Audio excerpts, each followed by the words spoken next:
Hey there, and welcome to Productivity Hacks, your go-to podcast for quick hacks to help you to get things done and to do them well. I'm Jasmine, your host, productivity coach and consultant, and my mission is to help people increase their productivity so that they have time for what really matters.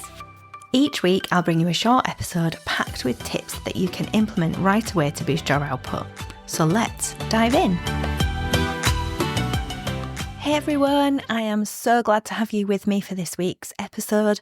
I haven't actually been feeling well this week and I've been struggling with a really sore throat and I almost lost my voice, which isn't great for podcasting, but I am feeling on the mend today and hopefully I'm not too raspy. If I'd have recorded this a few days ago, you would have barely been able to hear it. However, I did learn a really important lesson this week. As you know, I run my own business, as do many of you, my lovely listeners. When you run a business and you're self-employed, you don't get sick days. If you don't do the work, you won't get paid, and there's always that temptation to push through, keep working, and kind of just get better on the job. However, this doesn't always work. Sometimes for me, if symptoms are mild, I can reduce the strain, do those less mentally intensive tasks, and still be really productive in terms of my workload. I stay away from that deeper thinking work, like writing these podcasts, but the general admin, social media, other tasks, I can keep going. So I tried that this week. I didn't feel great on Sunday, and I spent a lot of time resting, but then I got up and went for it Monday and Tuesday. I kept going. On Tuesday, I knew I was starting to feel even worse and I took the decision to have some time off in the afternoon. But by Wednesday, I felt terrible. I wasn't sleeping well at all. I was coughing all night. My throat was sore. My poor husband has been working really early. He's a train driver and he's been getting up at like 4 a.m. and I've been coughing and spluttering all night. But by Wednesday, I felt really bad. I spent the whole day on the couch binge watching Emily in Paris, and by Wednesday night I knew that I was going to have to cancel my work on the Thursday, which I was really reluctant to do. I'm currently working with an amazing charity, and on Thursday I was due to lead some key decision-making meetings on the projects that I'm doing for them. Key people had cancelled other things to be there, and I knew in my heart of hearts that in my current state I was not able to provide them with that excellent work that I always strive to give. Remember last week when I was talking about good enough and excellence and perfectionism? We wouldn't have had the most productive time, and I also know that if I push myself to be at those meetings and be as present as I normally am, as animated and focused and at my usual best, then I would suffer the consequences and potentially be ill for longer. So they wouldn't get my best and I would stay ill for longer. That's why I cancelled it. This charity completely understood my reasons for postponing the meeting. They believe in self-care, they trust me, and they know it's important to know when to stop. So they were fine that I cancelled the meeting. There are consequences. I've got more work to do in the next few weeks. We might be a bit delayed in the project, but I'm going to try my best not to. I'll need to rejig some things in my diary to give it more focus time. However, this charity will continue to get my very best work, which they deserve. And also, I feel so much better today. I took time off yesterday as well, which was Friday, and I'm now writing, recording and uploading this podcast on Saturday in time for you all on Monday morning. Now, would I normally work on a Saturday? Absolutely not. I actually really love working, and doing this podcast is probably my favourite thing to do at the moment, and left to my own devices, I would definitely work at weekends. But it is a strong boundary I have that weekends are for family, fun and rest. However, one of the consequences of being ill last week has meant that to keep up with my commitment of releasing an episode of Productivity Hacks every week, I need to work today. If I was still feeling as ill as I did midweek, I would have absolutely no qualms in missing a week though, because some things are more important. I understand the importance of making these tough decisions as a business owner, knowing when I'm reaching my limit, knowing when I'm risking my own burnout threshold. I've been there and I don't want to be there again. I know myself incredibly well and I know that I work in sprints. Sometimes I can keep going and it is really difficult for me to stop. Just ask my husband. But I know that if I keep going, keep working at this relentless pace, it turns quickly from being incredibly energising to a complete crash, and then I'm no good to anyone. For me, this crash can turn up in the form of depression, feelings of hopelessness, that the future is hopeless, and that life is just too hard. That is why today's topic is all about burnout. How to recognise the signs that you can't continue on at the pace that you are, and tips to help yourself bring yourself back from being on that brink. Sometimes tips aren't enough though, and if you are already at that brink, you're at burnout, you may need to seek some help to help you step away from that edge. Burnout is one of the least productive things we can go through, and rest, self-care, and pacing yourself properly can be the most productive.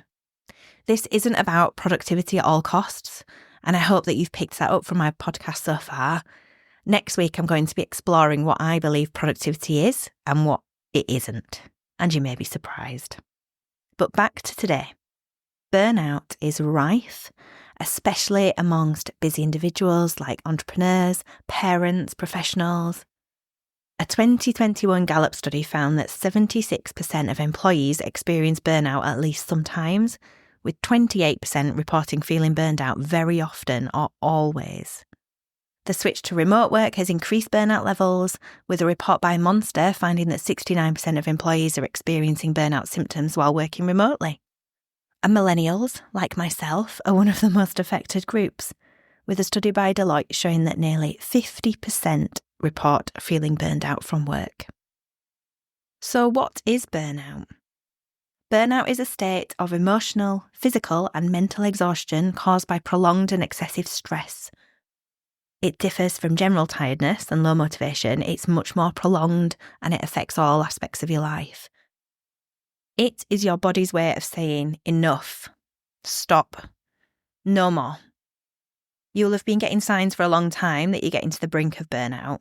Your body will have been desperately trying to get you to slow down, but we ignore those warning signs and we keep going because it's more important to us to get all the stuff done. After we ignore the warning signs, our body just says, enough. We then are in such a state of emotional, physical and mental exhaustion that we can't do anything. So what is the psychology of burnout and where does it come from? Burnout is deeply rooted in our brain's stress response, which has evolved to help us survive immediate dangers, but becomes harmful when activated long-term by chronic stress. When we experience ongoing high demands without enough recovery, our brain and body stay in a state of heightened arousal, driven by stress hormones like cortisol and adrenaline. This persistent activation disrupts the body's balance and can result in mental, emotional, and physical exhaustion. The onset of burnout often involves a mix of external pressures like heavy workloads, long work hours, and lack of control over one's environment, and also internal factors like perfectionism, high self-expectations, or the need to prove ourselves. People who internalise their work as part of their identity are especially vulnerable. For example, those who identify strongly with their job or career, they're more likely to experience burnout when they feel their work is unmanageable or unfulfilling. The body's fight or flight system, designed to help us escape threats, releases cortisol, which increases energy and alertness. However, during prolonged stress, elevated cortisol levels can damage areas of the brain like the hippocampus, which is involved in memory, and the prefrontal cortex, which manages decision-making and self-control. Over time, this neurological strain leads to difficulty concentrating, memory lapses, and emotional dysregulation, all of which are common symptoms of burnout. Burnout also results in a state of emotional blunting, where individuals feel disconnected from their emotions, leading to cynicism and detachment. This often goes hand in hand with cognitive depletion, where burned out individuals struggle with decision-making, or you feel trapped in negative thoughts and may see everything through a pessimistic lens, the glass half empty way of thinking. This emotional exhaustion can lead to feelings of inadequacy and a sense of being overwhelmed. There are several signs of burnout, and they may show up in different ways for different people. There are emotional signs, like irritability, a sense of dread, cynicism, or that feeling of being emotionally detached. There may be physical signs like constant fatigue, headaches, muscle pain, trouble sleeping. and behavioural signs like reduced performance, lack of creativity, procrastination, and feeling numb towards personal and professional goals. I said at the start of this that I know when I've gone too fast for too long, when I feel low, when I feel hopeless about the future. Something else is I get really bad headaches. These started back in 2008. I feel completely wiped out and I need lots of sleep, and I'm already someone who needs a lot of sleep. And another one of my main signs is that goals I have for my business no longer motivate me. I lose my zest for life, my joy. I remember at one time in the last 6 months when I was emerging from a period when I'd been struggling, my husband commented on how great it was to have my spark back. I can feel it when that spark is not present, and I can feel it when the spark is ignited. This is one of the reasons that I called my business Zest, because having that spark and that feeling of positivity and action when faced with challenges is a real life giver and is my sign that I'm far from burnout, which is where I really want to be. Okay, so you can maybe feel some of those symptoms are lingering under the surface. Maybe you feel you're approaching burnout. What can you do? Number 1, reframe your mindset. Burnout is not a personal failing, but it's a sign of chronic stress. Self-compassion, self-care is really important, and I'm not just talking about going to a spa, putting on a face mask and having a bubble bath. You must lean into what your body needs. You need rest, you need to reduce workload, you need to sleep more, eat good food, laugh with your friends, cuddle your dog. Resting is the most productive thing that you can do. Number 2 is evaluate your priorities. Are you investing your precious energy into areas that align with your core values and your long-term goals? You only have a limited amount of energy and focus, and each of us has different amounts. This is another reminder to not have FOMO, but focus on your own path. If you see someone else who has a different amount of energy and focus than you, see my episode a few weeks ago about FOMO. But if you're putting your time and energy into things that aren't aligned to your values and goals, then this will really take its toll. So what can you stop? What change can you make? If I'm being really honest, for me, one area is social media. I just don't love it. I actually believe it can be a really damaging place for people. I'm on it for my business, but if I were to properly evaluate my values, would I be on it? That's maybe a question that I'll feel up to answering in the future. But I can tell you that if I feel close to burnout and identify that the pressure of social media is pushing me further towards it, I can guarantee it would be goodbye and good riddance. Number 3 is to set boundaries. Boundaries are incredibly important, like my usual one of not working on a weekend. They allow you to rest, have space mentally, emotionally, and physically from work pressures. So set specific working hours if you can. Stick to the working hours that you have. Disconnect from your devices more. Turn off work emails and notifications at the weekend. Turn your phone off at night, or at least charge it in a different room. What are your boundaries? How are you sticking to them? Be honest. I've just imposed a few more boundaries for myself with my business. So to try and keep me from crashing, I've made the decision that I won't have any set work on a Friday. I may still do a few bits, but I will not schedule any meetings. I won't do any coaching. I will use the day for whatever I need. I know that I have a tendency to work a lot in the first few days of the week. Monday is my favourite day. Sorry, I know that sounds very lame. So I am likely to have made great productive progress in my priorities by Friday. That was a lot of P's. So if I need to have a walk, watch some TV, read a book, or see friends on a Friday, I'm going to do it. Number 4 is practice self-care routines. Regular exercise, healthy eating, and quality sleep replenish your energy levels. Exercise and good food are the first things to go for me when I'm in a sprint work-wise, and this contributes to the burnout. This is a lesson I really need to take myself and see these as non-negotiables. I'm in a phase where I haven't done much exercise for the last 6 weeks, and I look back to last May and June when I made it my priority and I felt amazing. So here is my action point from this session. From next week, go back to the gym, make it a priority. Please keep me accountable. Thank you. Number 5 is incorporate breaks. Take breaks during the day, many of them of different sizes. Work using the Pomodoro technique, where you work for 25 minutes and then rest for 5. you will increase your productivity and feel so much better. Go put the kettle on, drink a cup of tea before it goes cold, give your cat a cuddle. I've got a little black and white cat called Molly, and she seems to know when I need to take a break. She climbs onto my lap for a cuddle. And this is not a lie. As I was writing this, at this exact point, she jumped up onto my desk. Literally, jumped up onto my desk, purring, meowing for a cuddle. So I took a 5-minute break from writing. Another thing you can do is take some time during your lunch break to have a walk, whether it's 10 minutes, 30 minutes. Just get some fresh air, get your body moving. No matter what the weather, you won't regret it. Just wear a nice coat. Take a lunch break. Full stop. These multiple mini breaks not only increase your productivity, but they help you prevent that burnout. And number 6 is adopt regular check-ins. Check in with yourself regularly to gauge stress levels and adjust before it's too late. Journaling is a great way to check in with yourself. Also, checking in with a trusted friend who will tell you the truth and encourage you to adjust can be really beneficial.